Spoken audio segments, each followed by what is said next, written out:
Laisse béton! Cet épisode parle d'amour et de papillons dans le ventre.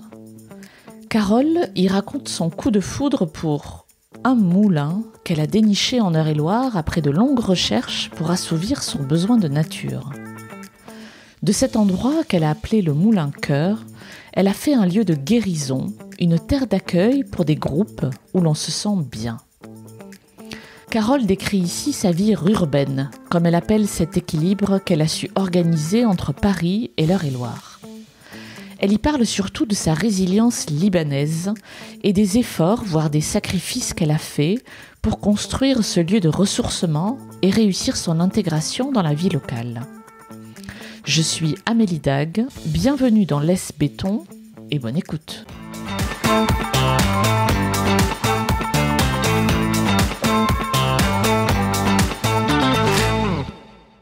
Bonjour Carole. Bonjour Amélie.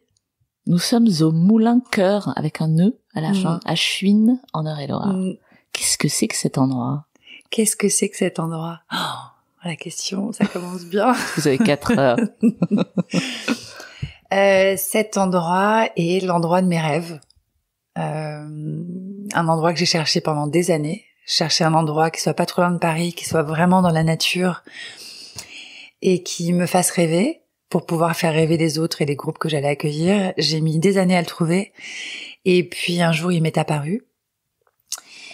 Et l'histoire un peu poétique, un peu romantique et un peu triste, c'est que je l'avais vu, donc j'ai reçu une annonce par mail, il répondait exactement à mes attentes, mais il était beaucoup trop cher pour moi. Et je suis libanaise, et un mois après avoir reçu cette annonce, le Liban, il y a eu des explosions sur le port de Beyrouth, et j'ai fait une mini crise cardiaque à ce moment-là. Ouais.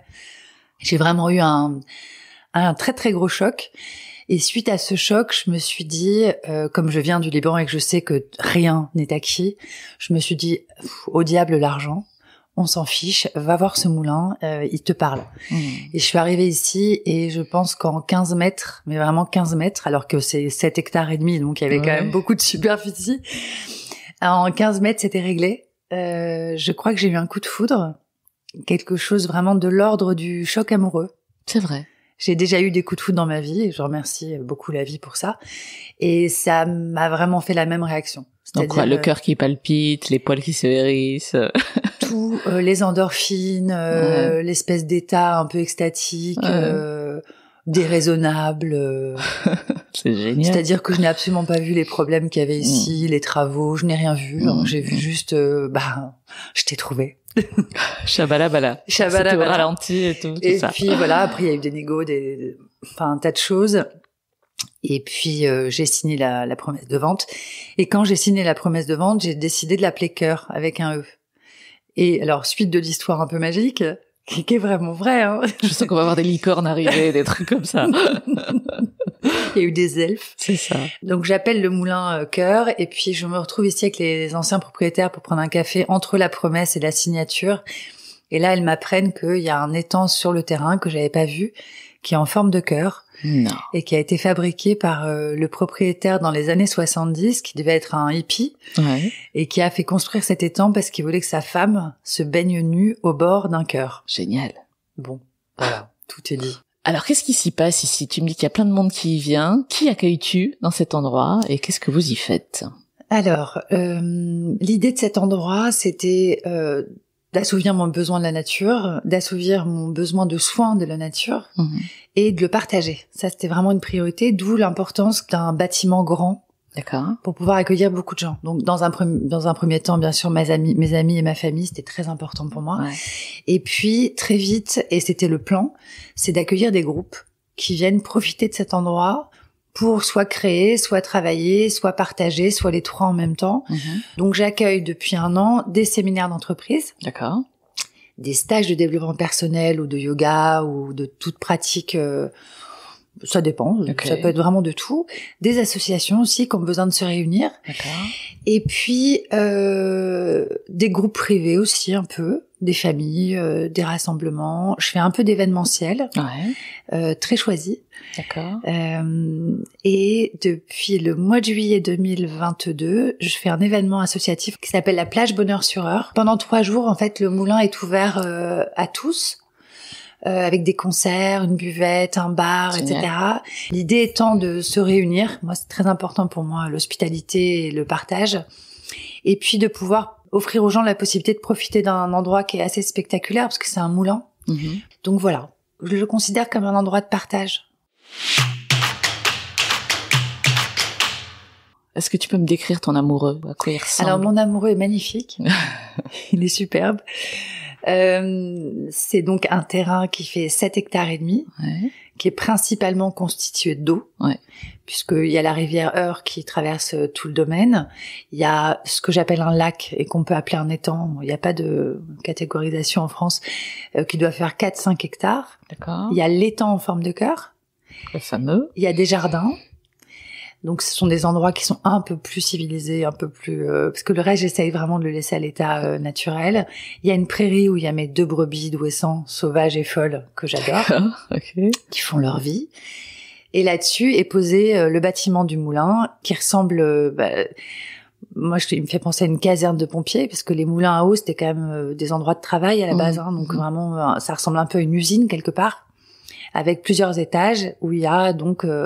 des espaces d'accueil et puis des chambres et des ateliers et voilà. D'accord. Tu as combien de chambres dans le bâtiment? 8 chambres. Enfin 10 en tout. 10. Et tu peux accueillir combien de personnes en dodo, je fais entre 15 et 20. Ouais, d'accord. Et en journée, ça peut être jusqu'à 1000.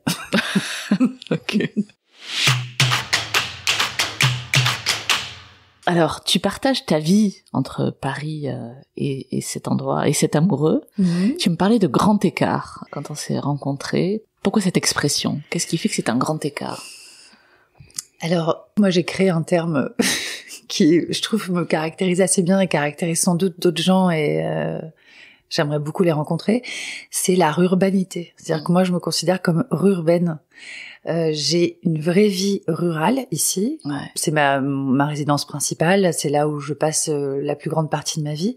Donc c'est une vraie vie rurale où tu regardes mes chaussures. Voilà, il y a de la boue. Je suis en pleine nature. Je passe mon temps à aller réparer des choses, couper du bois, faire des tas de trucs. Et où je suis très dépendante de la nature. Et puis 2 jours par semaine, je suis dans le centre de Paris, où j'ai une vie très parisienne. Et là, pour le coup, j'ai des talons de 10 centimètres et je bosse et toute la journée et je cours partout comme une vraie Parisienne que j'étais avant. Et ce grand écart, en fait, représente exactement les facettes de ce que j'aime. C'est un goût très personnel. Je pense pas que j'ai mis 1 an à trouver vraiment mon rythme et mon équilibre. Et aujourd'hui, ce grand écart, je suis comblée, quoi.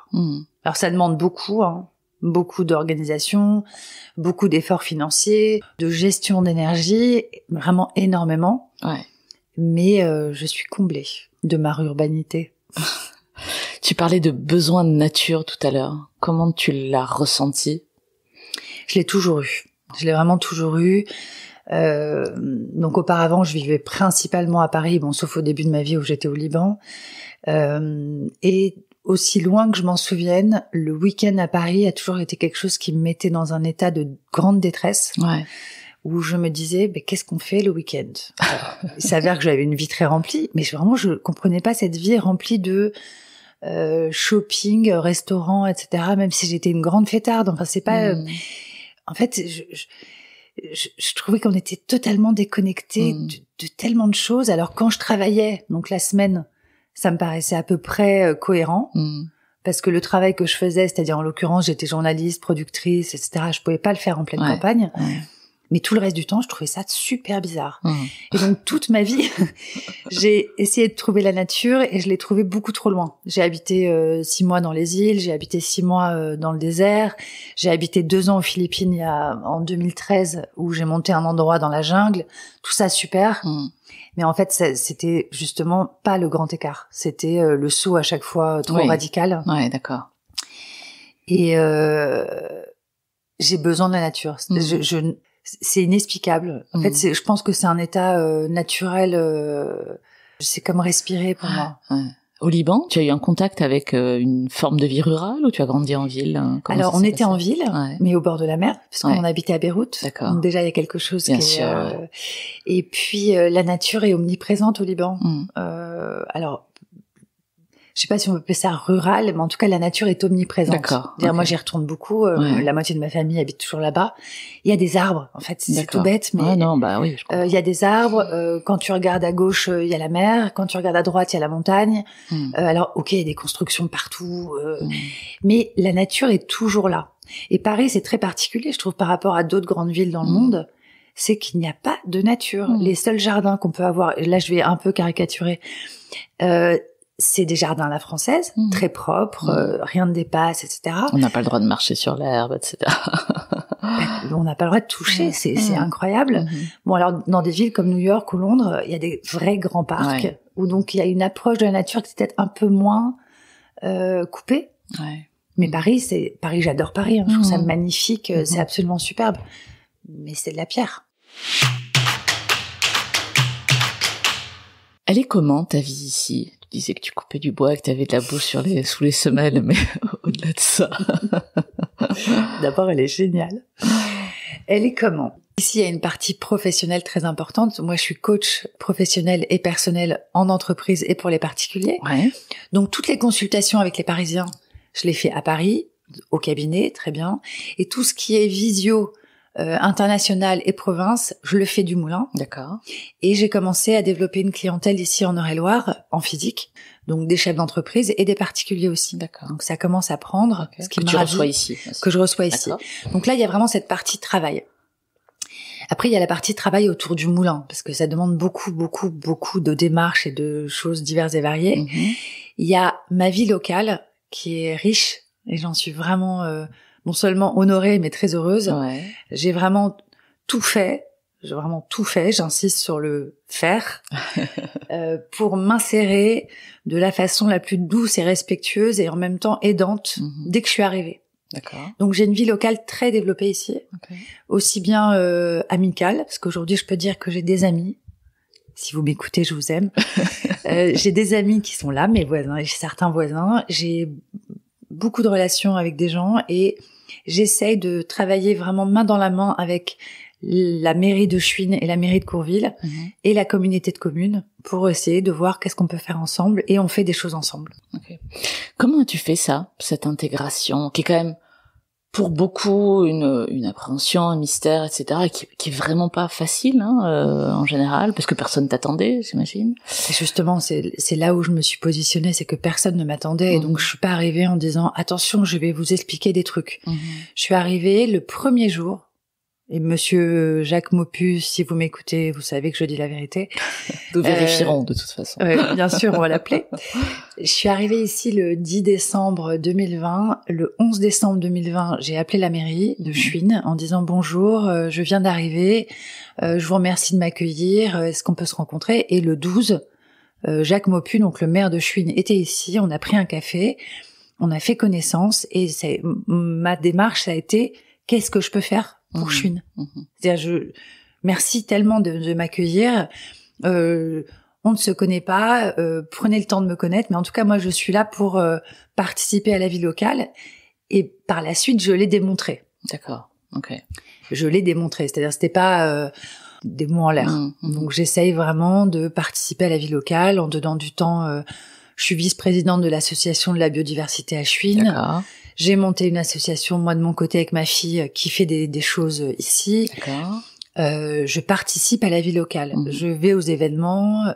J'ai un contact très régulier avec Jacques, donc le maire de Chuines. Ensuite, j'ai fait connaissance avec le maire de Courville, que pareil, j'ai provoqué la rencontre pour dire, voilà, on est juste à côté, qu'est-ce que je peux faire Donc, on a des discussions assez fréquentes aussi. Et avec la communauté de communes, de la même façon. J'ai fait vraiment, à chaque fois, des pas vers eux pour dire, voilà qui je suis, voilà ce que je peux offrir, de quoi vous avez besoin, qu'est-ce qu'on peut faire ensemble. Voilà. Moi, j'ai toujours cette image de, quand on est invité chez quelqu'un, enfin, en tout cas, moi, j'essaye de ne pas dire je vais changer ta déco. J'essaye plutôt de dire en quoi est-ce que je peux t'aider pour le dîner. Et ben, pour moi, c'est la même chose ici. J'avais jamais mis les pieds en Eure-et-Loir avant de visiter le moulin. Je vais pas commencer à... Non, je suis novice. Et j'ai des choses à apporter, mais c'est vous qui connaissez la région. Ouais, ok.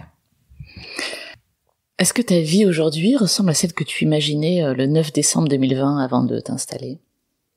Là, 2 ans après, un peu plus de 2 ans après, est-ce que c'est ça que tu voyais ? Non, c'est 100 fois mieux. J'étais très emportée par donc mon coup de foudre et ces décharges hormonales. Et vraiment, un jour, bon, j'ai fait une certification en neurosciences, mais je suis pas assez pointue pour vraiment voir si j'ai eu cette réaction hormonale. Mais j'en suis assez convaincue. Donc j'étais très emballée par le lieu. J'étais assez inquiète sur la charge de travail, parce que ça ne s'arrête jamais. J'ai un problème quasiment tout le temps. Enfin, parce que la dimension de l'espace fait que la dimension de l'espace, la nature qui fait un peu ce qu'elle veut, le moulin qui demande pas mal de choses. Enfin, c'est très prenant. Donc j'étais un peu inquiète de ça et j'étais un petit peu fébrile par rapport à l'équilibre parisien et ici justement. D'autant plus que j'étais vraiment très amoureuse du moulin et donc dès que je partais du moulin, même pour aller bosser à Paris, c'était un déchirement. Voilà. Donc j'avais un fantasme, j'avais quelques inquiétudes et en fait la réalité que je vis aujourd'hui, donc au bout de 2 ans, du fait qu'elle soit réelle, déjà elle est plus forte que le fantasme. Honnêtement, je baigne dans le bonheur. Et encore une fois, ça demande énormément d'efforts et de sacrifices. Ça vient pas tout seul. Énormément, vraiment énormément. Mais c'est fabuleux, quoi. Donc, tu parles de sacrifice, c'est quand même pas un vain mot. Qu'est-ce que tu as trouvé le plus difficile dans ce changement profond de vie, on le comprend. Et peut-être que tu le trouves encore difficile d'ailleurs, hein. C'est pas, je le mets au passé, mais... Ça va être extrêmement terre à terre, ce que je vais dire, c'est financier. Financier, parce que... Et alors là, je vais le dire haut et fort, parce que j'en suis très fière, ce moulin, je l'ai acheté vraiment avec le fruit de mon travail. C'est vraiment la résultante, j'appelle ça le retour de karma, de beaucoup de travail auparavant. Je n'ai eu aucune aide pour l'acheter, donc ça, j'en suis très fière. Maintenant, il dépassait clairement le budget qui était prévu au départ. Et puis le fait d'avoir choisi de garder Paris également me demande un jonglage financier permanent qui est sans doute, il y a une sorte de sacrifice de sécurité financière. Certains jours, c'est difficile. Et puis la majorité du temps, je me dis quand même... Voilà. Et puis il y a toujours ce côté libanais qui fait, bon, de toute façon, je te dirais, on sait pas ce qui va se passer, donc... Profite aujourd'hui. Demain, on verra bien. Qu'est-ce qui a le plus changé dans ta vie, là, en 2 ans, 2 ans et demi ? Une forme d'équilibre plus stable. Alors, l'équilibre, je vais parler pour moi, je vais parler au jeu. L'équilibre, je l'ai déjà atteint plusieurs fois dans ma vie, pendant des périodes. D'accord. Des moments. Là, il y a un équilibre stable. C'est-à-dire que la norme de ma vie aujourd'hui, c'est l'équilibre, et puis parfois, c'est déséquilibré. Et je pense que cet équilibre, je vais parler vraiment pour moi, c'est ce contact avec la nature. C'est-à-dire que la nature me rappelle sans arrêt quelle est la saison, quel est le rythme que je dois adopter, comment tu dois t'habiller, comment je dois m'habiller. J'ai toujours été très étonnée du fait que les êtres humains sont la seule espèce vivante qui n'hiverne pas. C'est-à-dire qu'on essaye de créer des conditions pour qu'on soit les mêmes au taquet en janvier et en juin, ce qui est absolument fou. Et ici, le fait de vivre ici, je me permets d'hiverner un peu, par exemple. Je suis vraiment les rythmes de la nature, et puis ça me ravit. Vraiment, ça me ravit. C'est-à-dire, en plus, j'ai le don pour m'extasier devant à peu près tout et n'importe quoi. Donc... T'es encore dans cette phase amoureuse, là, je le vois bien. J'ai pas dépassé les 3 ans encore, attends. Ah bah voilà. On en reparle dans un an. Pardon. Dans un an, je dirais, ouais, Il fait jamais la vaisselle. c'est le bordel, j'aime Il pas. laisse ses draps tous froissés, bref. Mais c'est ça, le plus gros changement, c'est ça, sans doute. C'est, j'ai enfin ce contact quotidien avec la nature qui m'apporte le principal. Et donc, du coup, j'ai l'impression d'être une meilleure personne pour le reste. Je me sens meilleure coach. Je me sens meilleure mère, meilleure amie, meilleure tout. Tu te souviens de la réaction de ton entourage quand tu as annoncé ce projet-là? Est-ce qu'on t'a pris pour une folle dingue ou est-ce qu'on a dit, bon, de toute façon, vu ce qu'elle nous a prouvé avant. Un mélange de tout ça. Ouais. En fait, ça s'est passé par étapes. C'est-à-dire que bon, c'est vrai que j'ai habitué mon entourage à vivre des aventures, Donc ça, il y avait une sorte de ok, bon, voilà. Après, j'ai beaucoup cherché pendant 3 ans la maison, je ne la trouvais pas. Et donc, il y avait un peu un truc flottant. Bon, alors ta maison, t'en es où, etc. Et puis un beau jour, en janvier 2020, j'ai dit ok, j'ai pas trouvé ma maison, mais je vais vendre mon appartement. Donc j'avais mon appartement à Paris. Alors là, tout le monde m'a dit mais ça va pas, non mais t'as rien d'autre après, etc. J'ai dit, moi voilà. Et puis après, il y a eu cet endroit. Alors il y a eu un peu de, tu te rends compte dans quoi tu te lances, 7 hectares, c'est une folie, etc., etc. Et il y avait aussi, alors je schématise encore une fois, je généralise, mais il y a aussi la confiance que me font mes proches sur le fait que même quand je fais quelque chose qui paraît dingue, j'ai un côté ultra rationnel, ultra tableau Excel de vierge sage, qui fait que personne n'a vraiment eu très très peur. Merci Excel, quoi. Ouais, merci mon côté hyper tableau Excel. Okay. Voilà, après quand mes proches viennent ici pour la première fois, et la première question c'est mais tu dors ici toute seule? Et je dis bah oui, ça m'arrive. T'as pas peur? T'as pas peur? Ah non. Non, pas du tout. T'as cherché un petit moment cet endroit, cet amoureux.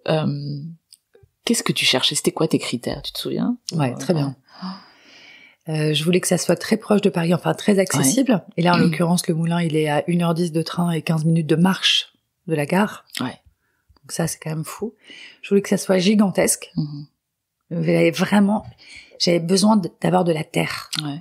De la terre. Vraiment je suis légèrement collapsologue mais pas vraiment, mais un petit peu quand même.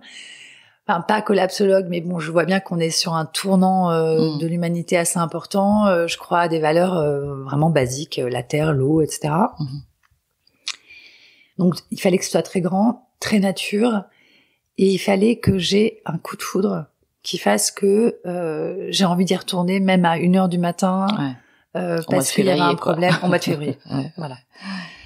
C'était vraiment les 3 critères.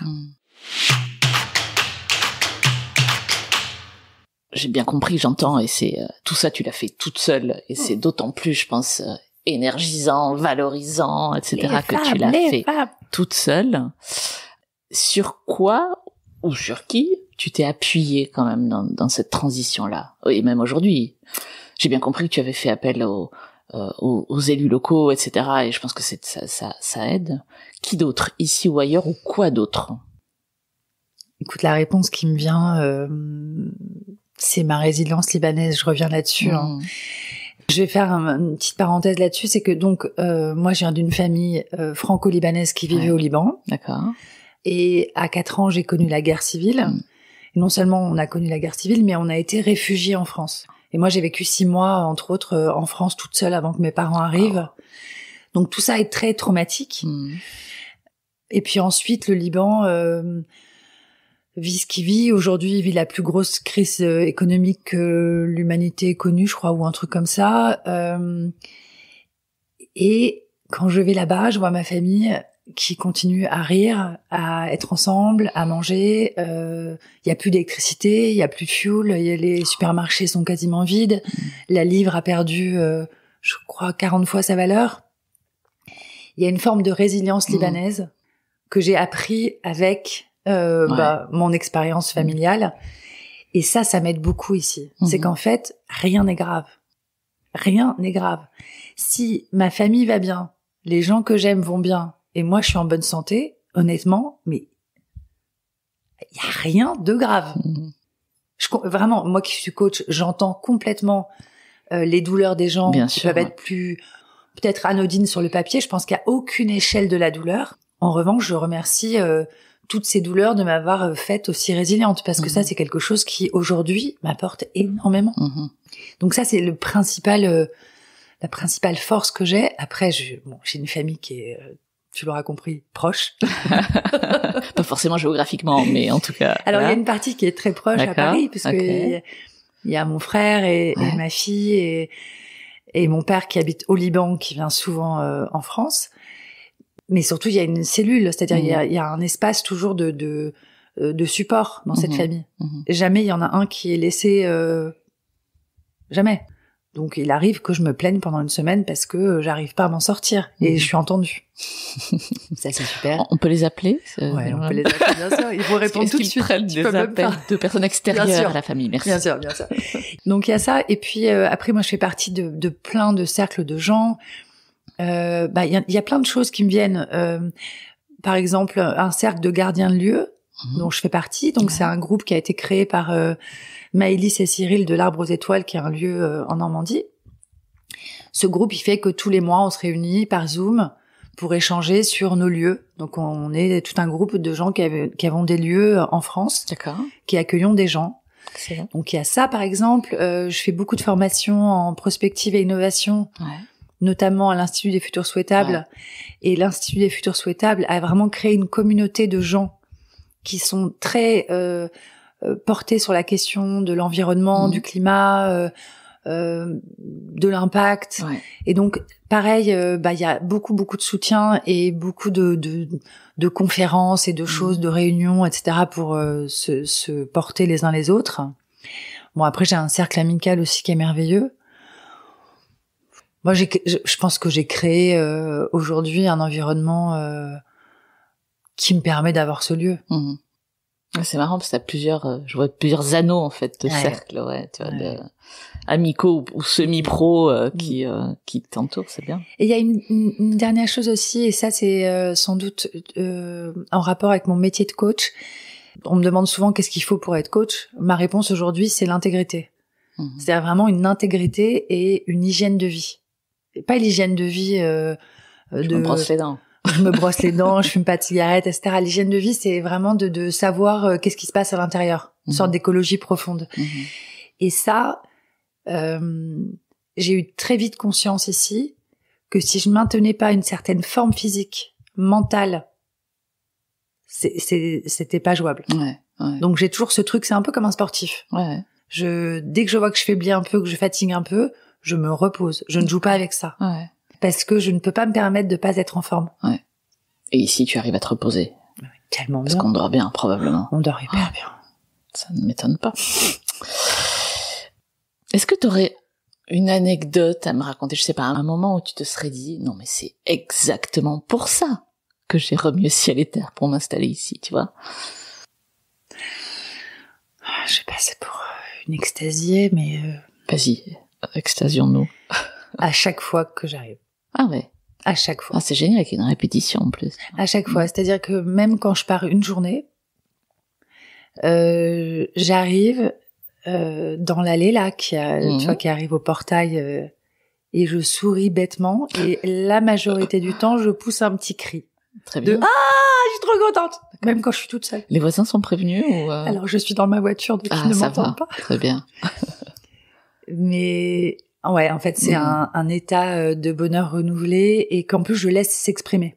C'est-à-dire que je sais qu'on a un système dans le cerveau qui fait qu'on s'habitue aux bonnes choses. Donc, à partir du moment où je l'ai su, ça, où je l'ai appris, j'essaye de le contrer dans beaucoup de domaines de ma vie et donc de muscler mon extase naturelle pour des petites choses. Alors, vu que c'est le moulin, là, donc c'est grand,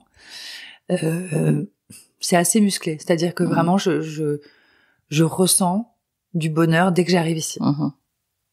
Et même souvent, je danse en arrivant. D'accord. Dans la voiture aussi ou... Non, quand je rentre dans le... ça c'est bien. D'accord.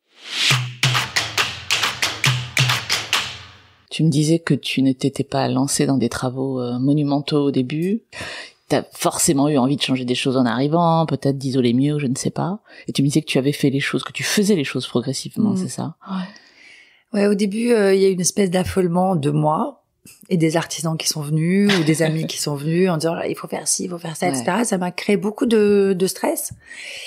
Et puis, je me suis souvenu des règles essentielles de la permaculture, c'est-à-dire 1 an pour observer avant de faire ton potager. Et je me suis vraiment donné 1 an où je me suis dit, Carole, tu observes. Et Dieu merci, je l'ai fait parce que si j'avais écouté ce qui me parlait au début, ou ce qu'on a pu me dire, ou ça aurait été une catastrophe. Un exemple, par exemple, les premiers artisans qui sont venus ici pour les fenêtres, parce qu'il y a des fenêtres qui sont, la majorité sont pas à double vitrage. J'aurais dû changer 48 fenêtres. Oui. C'est beaucoup. Et aujourd'hui, avec les nouveaux artisans et la connaissance que j'ai de la maison, c'est-à-dire qu'il y a des pièces qui sont exposées au froid, d'autres qui sont pas exposées au froid. Bien sûr. Et il y en a 8 à changer. Donc ça, c'est un exemple pour moi, ou bien de casser le mur entre la salle à manger et la cuisine, ce qui paraissait une évidence aujourd'hui on fait des cuisines ouvertes. Heureusement que je l'ai pas fait. Parce que finalement, à l'épreuve du temps, c'est super agréable d'avoir une grande cuisine fermée où certaines personnes vont se réunir, avoir des petites discussions entre eux, d'autres personnes vont être dans la salle à manger, etc. D'avoir ces grandes pièces fermées permet d'autres interactions aussi.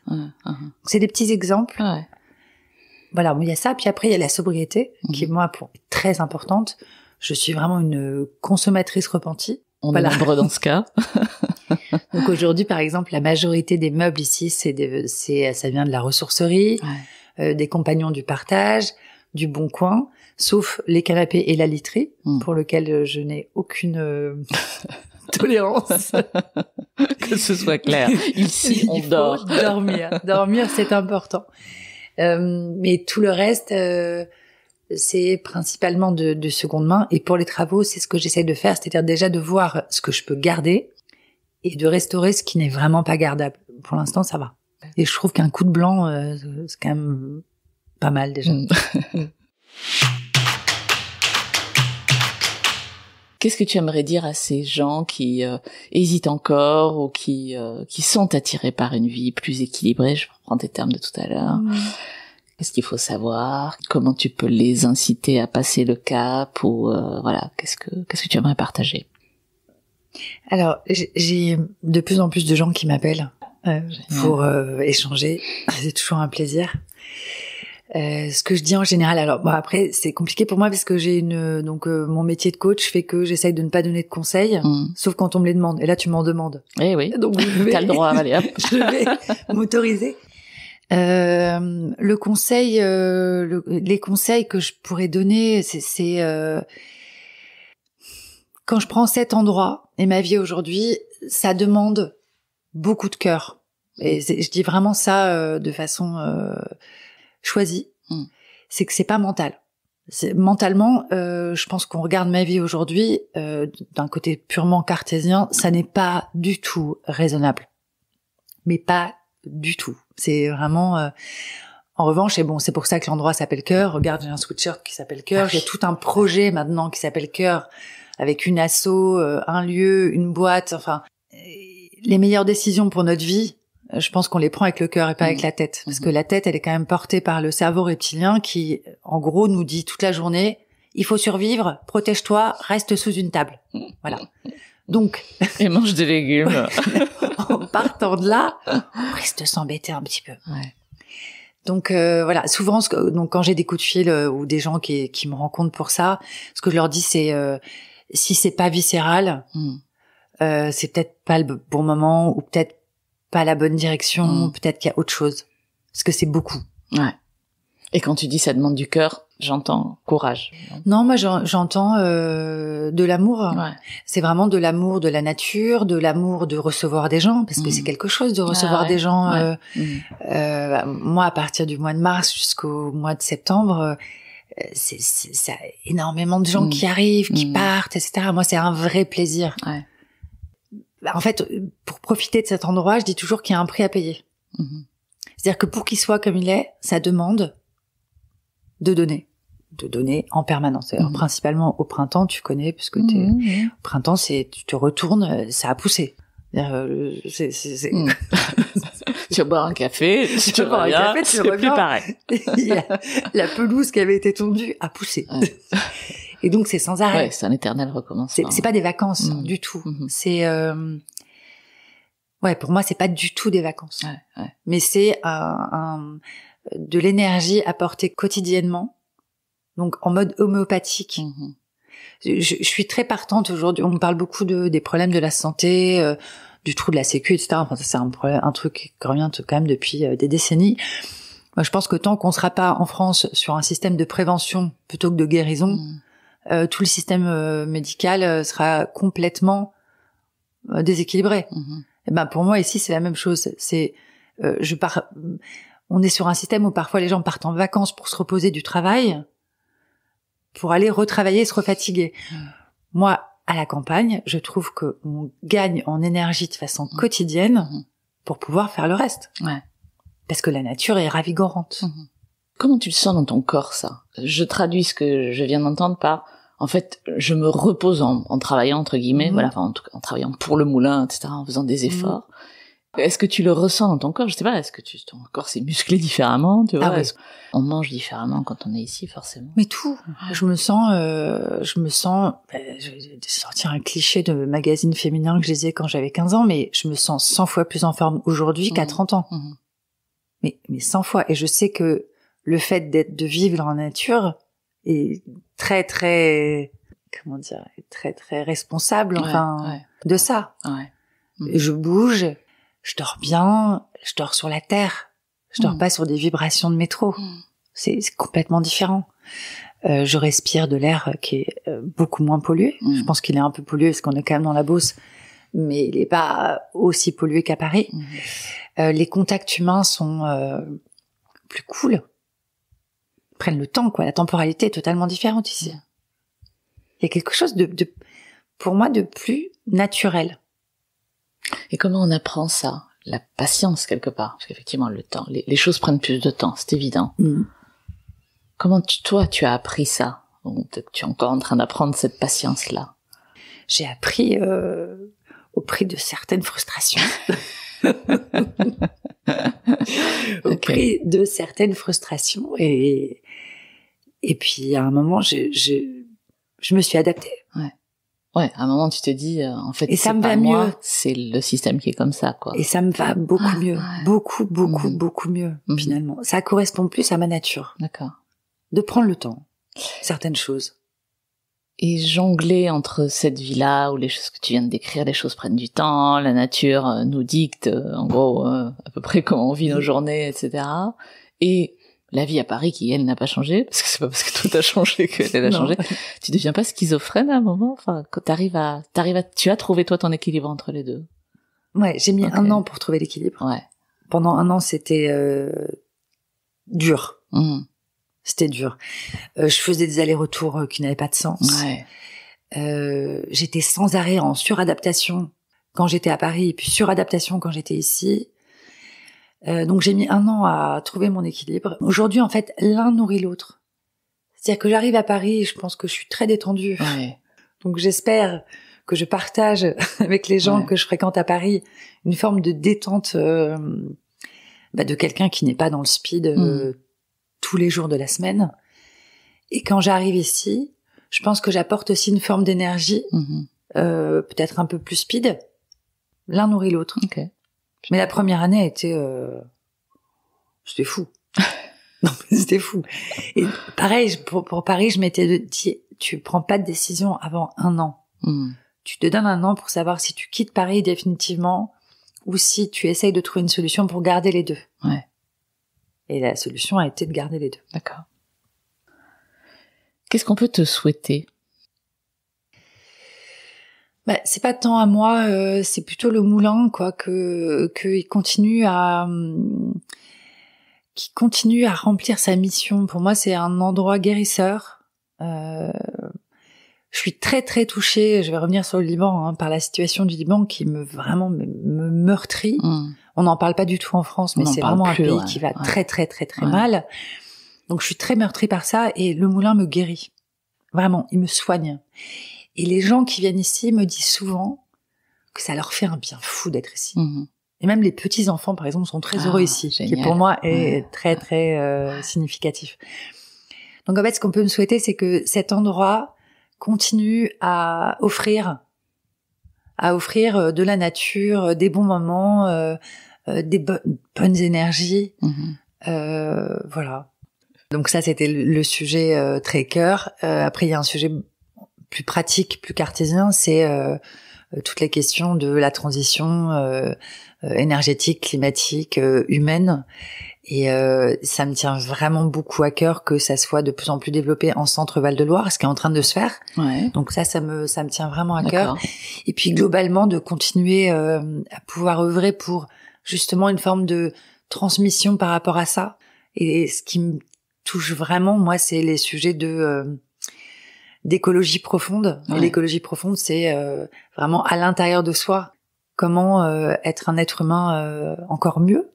Donc dans l'inclusion, dans le respect de l'autre, le respect de la nature, le respect de beaucoup de choses. Pour pouvoir interagir, il faut qu'on soit prêt, quoi. Voilà. Merci Carole. Mais merci à toi, Mélie. Alors c'était quand même la première fois que je me faisais interviewer. Mais c'est oui. Fou. Il était temps quand même. Incroyable. Après tous les interviews que toi t'as faites. Mais oui. Dans ta vie de journaliste, de coach, voilà. Merci. J'espère que ça s'est bien bien passé. passé. Je suis bien tombée. Plein de belles choses à toi, au Moulin Cœur, et puis peut-être à une autre fois pour la suite. Hein. Merci. C'était Laisse Béton, le podcast qui aide les citadins à réaliser leurs rêves de vie au vert.